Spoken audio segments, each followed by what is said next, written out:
Welcome to this part of the Elite Dangerous showcase that I'm doing. I'm just going to show you a few things that you can do within a system in Elite Dangerous, and I invite you to look and listen because the sound design in this game is amazing. First thing, we're going to land at this station, and I'll just be talking over it at a few points to explain what we're doing, but other than that, I'll let you enjoy the experience. I hope this will help you consider if you want to play this game. Have fun! Scan detected.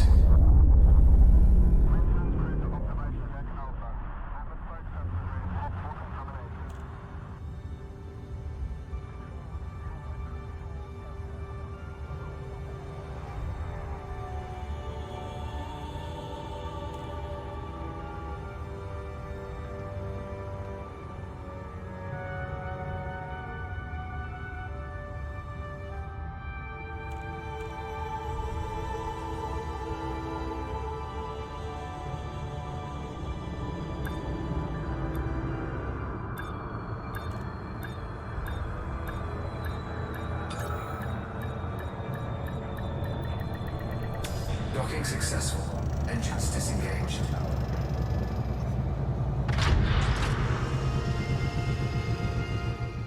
Once we've landed at the station, we can look around a little bit and enjoy the pretty environment.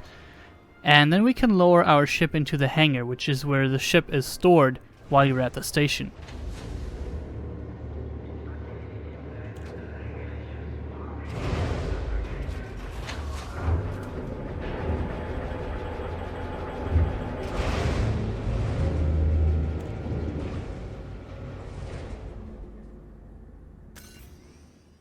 Once we're parked, we can just step out of our ship.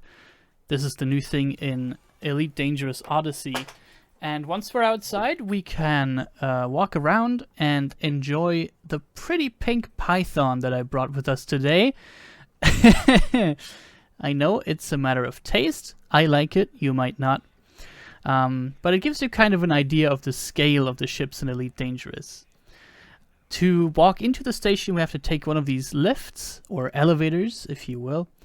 Funny detail here, it actually says the exact time in real life on the sign. First time I noticed that when I recorded that video.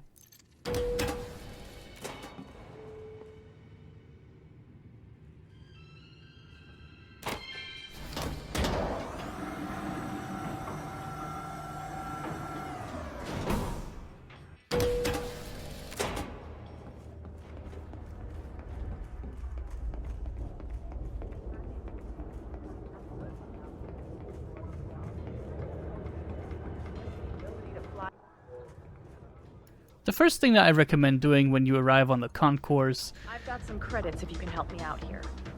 It might not be legal. is to say no to the illegal offers and then just enjoy the view a little bit. There's actual vehicles going over that bridge here, and the whole station obviously spins, which is where the gravity comes from. It has a good vibe for the most part. How'd you feel about getting some target practice and earning credits at the same time?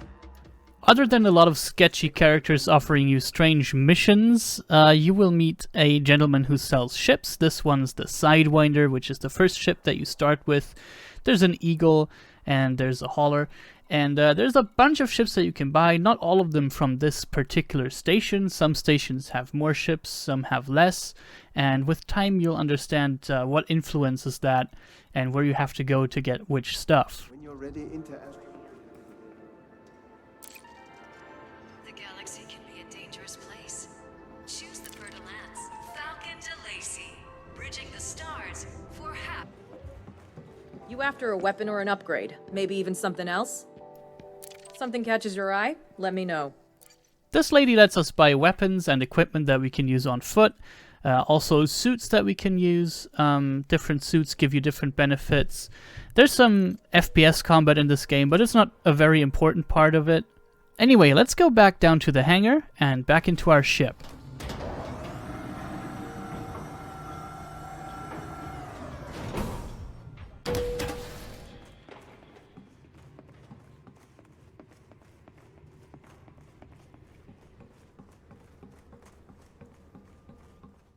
again, you can kind of appreciate the scale of this ship when you walk around it on foot.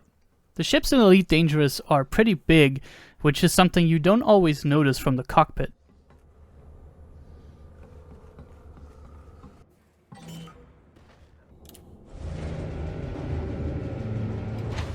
We are going to leave the station now, which will look and sound just as cool as when we arrived.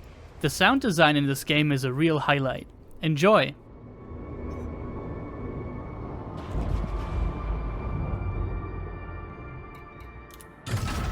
Ship released. Engines engaged.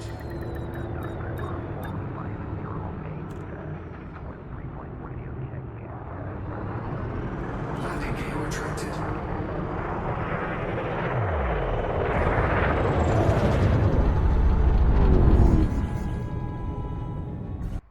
When you first start the game, you will probably be using an autopilot to exit the station, but as you get more experience, you'll learn how to control your ship pretty well, and then you can just boost out of the mail slot like that, which is a lot of fun. So now we're scanning the system so we can find a place to land, and this is the place.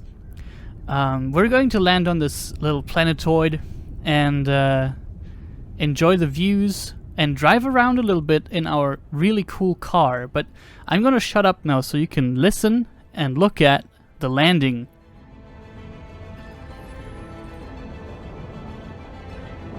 Orbital flight engaged.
Landing gear deployed.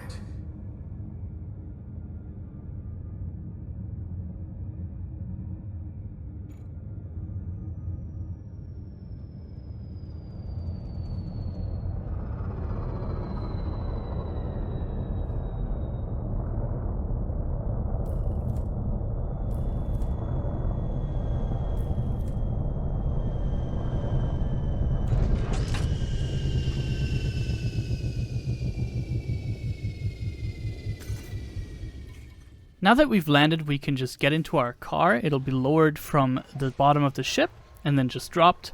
The game calls it a Surface Reconnaissance Vehicle, or SRV. At least I think that's what it stands for. And now we can just drive around a little bit.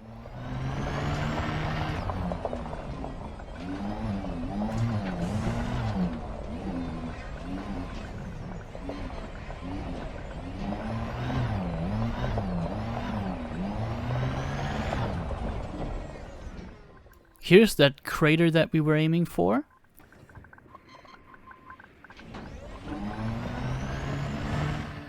And we're just gonna drive down it. The SRV has a few boosters on the side that you can use to sort of fly with it depending on the gravity, but you only have a limited time to use the boosters before they have to recharge, so you have to be careful. And of course, being careful is not something that I have a lot of fun with, so you can see how I'm driving down this crater, and I almost die a few times, which is kind of half the fun of it.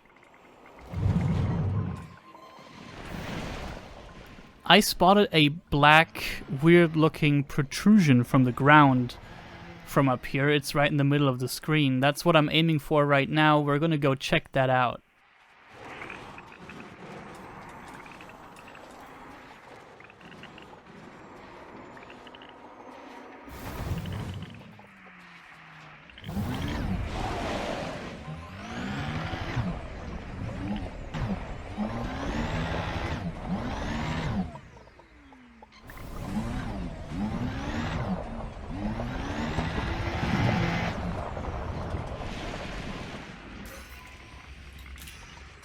Of course, you can just get out of your SRV too and walk around and check out the surroundings. Looks like our black that's a hard word. Protrusion, I'm not going to cut that out. It's just a few rocks that have white steam coming out of the top. Okay, it's my third language, don't judge. We can also take a look at the outside of the SRV. I think it kind of looks like the vehicle that they used on the moon.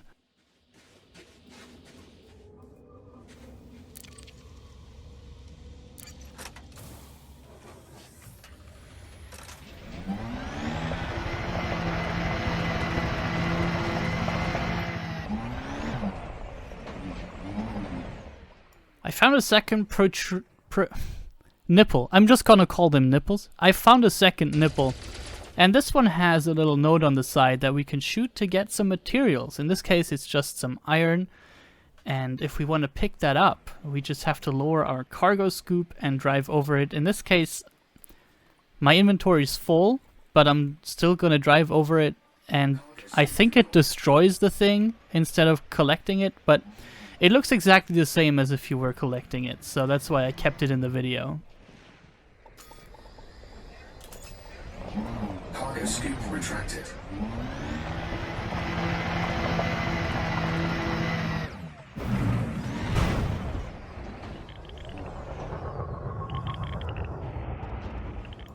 When you've had enough of a planet or moon, you can just call your ship and it'll fly to you, find a place to land so you can get back on.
Landing gear retracted.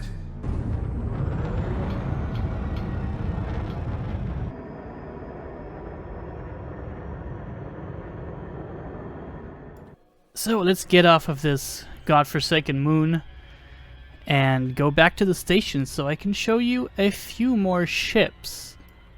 As you can see, you actually physically move away from the moon. It's not like some sort of game trickery where it teleports you or weirdly warps you across the map. You actually physically move within the space, and the space is very large, so you go very fast.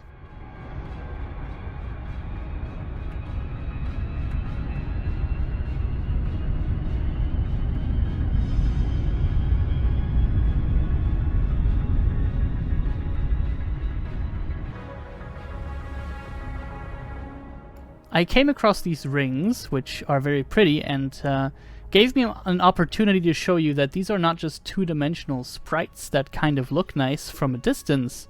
No, if you go close to them, you can actually see the individual rocks that the rings are made out of, and even better, you can drop from Super Cruise and fly into the rings and have fun.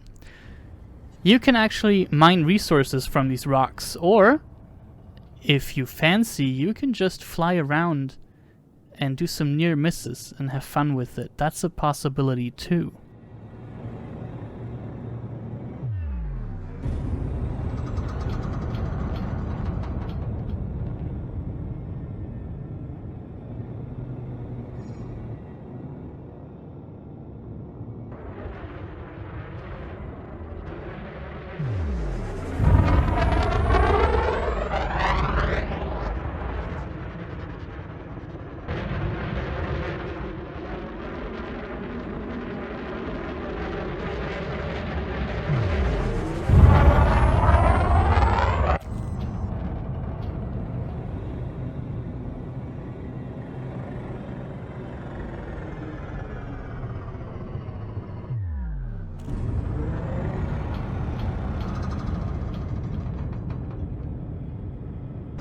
Frameshift drive charging. 4, 3, 2, 1. Engage.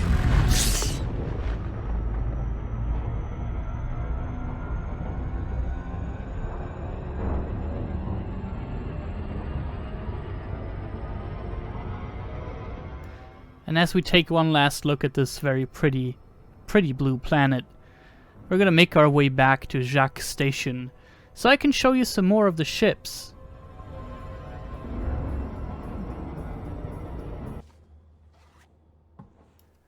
For example, right here we have the Sidewinder, which you saw earlier, and it's a small ship. It's the first ship that you start with, and it's the ship that you get for free when you die.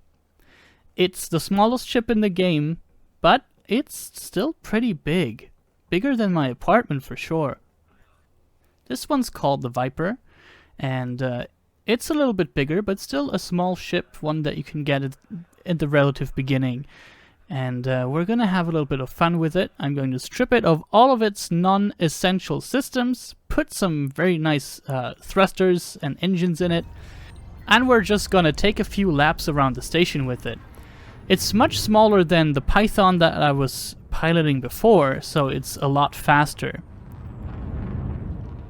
And of course I removed the shield generator because I wanted to be very light and fast, so the smallest, tiniest little impact is going to kill me here.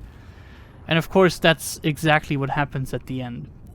But I still hope that you had a little bit of fun and that you were considering playing this game. Eject. Eject. This is Commander Gunnar Jones signing off.